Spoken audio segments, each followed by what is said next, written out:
कर कर बदियां बुढ़ा हो गया, कुब निकल गया तेरा,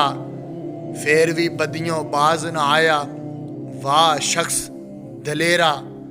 रमज़ान का महीना आ रहा है, हमें तो उस मजूसी से सीख लेना चाहिए कि जिस मजूसी का बेटा अगर वो रमज़ान की बेहुरमती करे तो वो मजूसी अपने बेटे के मुंह पर थप्पड़ मारे और मारने के बाद कहे तुझे शर्म नहीं आती कि मुसलमानों का रोज़ों का महीना चल रहा है, तूने अगर खाना है तो घर जाके खा लो। फिर जब वो मरा तो ख्वाब में देखा कि उसको अल्लाह ने जन्नत अता फरमाई, तो पूछा गया तुझे जन्नत कैसे मिली है, तो कहने लगा मैंने रमज़ान के अदब किया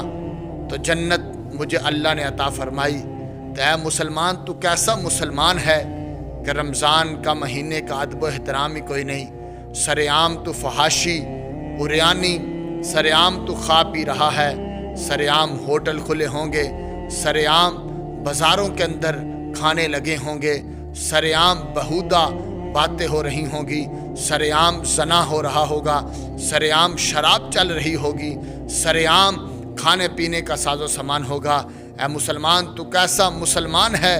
कि आज तुझसे तो वो मजूसी अच्छा था जिसने अदब रमज़ान के अंदर अपने बेटे को मुंह पर थप्पड़ मारा। तो ऐ मुसलमान, ये तो तुम पर अल्लाह ने रोज़े फ़र्ज़ किए हैं, आज अगर तू भी रोज़ों का एहतराम करेगा तो अल्लाह तुझे दुनिया में भी इसका सिला अता फरमाएगा और आखिरत में भी सिला अता।